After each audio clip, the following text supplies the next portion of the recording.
নমস্কার বন্ধুরা, মম সিক্রেট মশালা চ্যানেলে আপনাদেরকে স্বাগত। চিকেন প্রায় কম বেশি সকলেরই খুব পছন্দের খাবার।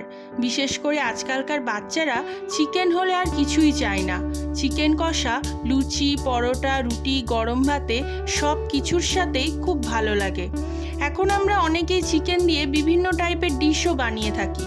তো আজকে দেখে নেওয়া যাক আমাদের বাঙালি স্টাইলে চিকেন কষা কিভাবে আমরা বানাবো।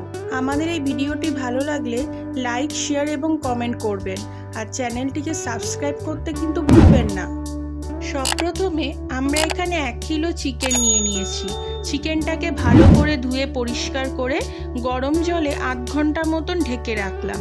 এবার গরম জলে ঢেকে রাখার কারণ হলো যে গরম জলে ভিজিয়ে রাখলে চিকেনের একটা ব্যাড স্মেল থাকে, সেটা চলে যাবে, আর তার সাথে জার্মসটাও বেরিয়ে যায়। এখানে আমরা 300 গ্রাম পেঁয়াজ কুচিয়ে নিয়েছি, 2টো টমেটো কুচানো, আদা রসুন পরিমাণ মতো নিয়েছি। গোটা রসুন 2টো রেখেছি, কারণ আমাদের বাড়িতে কষা মাংসতে গোটা রসুন খেতে সবাই ভালোবাসে, তাই এইভাবে নিয়েছি। আপনারা চাইলে নাও নিতে পারেন। এবার কড়াইতে সানফ্লাওয়ার অয়েল আর মাস্টার্ড অয়েল কিছুটা মিক্সড করে গরম করতে দিলাম। তেল গরম হলে গোটা গরম মশলা দেওয়ার পর রসুন কুচিটা একটু ভেজে নেব।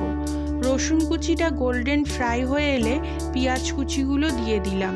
পেঁয়াজ কুচিটা ভাজতে ভাজতে এর মধ্যে 4টে মতন তেজপাতা, পরিমাণ মতন লবণ আর হলুদ দিয়ে ভালো করে পেঁয়াজটাকে গোল্ডেন ফ্রাই করে নেব।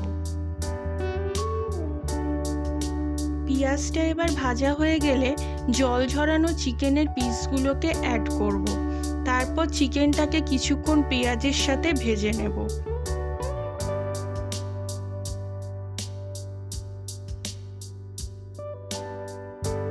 এবার আমরা মশলার পেস্টটাকে অ্যাড করব। মশলার পেস্টটার মধ্যে নিয়েছি কুচিয়ে রাখা আদা, টমেটো, 2 টেবিল স্পুন জিরে ধনের গুঁড়ো, 4 টিস্পুন মিট মশলা, আর এর সাথে বাকি কিছু মশলাও আমরা এখানে অ্যাড করেছি, যেমন 2টো গোটা রসুন, পরিমাণ মতন লবণ আর হলুদ, 2 টিস্পুন কাশ্মীরি আর রেড চিলি পাউডার, সামান্য একটু চিনি দিয়ে ভালো করে মাংসের সাথে মিক্সড করে নেব।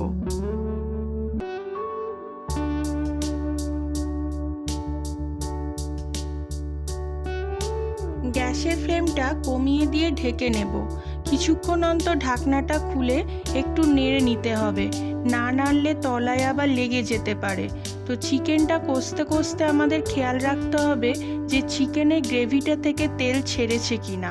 মশলাটা যদি আপনাদের মনে হয় একটু ড্রাই হয়ে আসছে, তাহলে এর সাথে একটু গরম জল অ্যাড করে দিতে পারেন। আমাদের এখানে মশলার থিকনেসটা ঠিকই আছে, তাই কিছু অ্যাড করলাম না। এইভাবে চিকেনটা কষা হয়ে গেলে এর মধ্যে 1 থেকে 1.5 চামচ মতন ঘি আর একটু গরম মশলার গুঁড়ো দিয়ে নেড়ে নেব। তারপর গরম গরম পরিবেশন করব।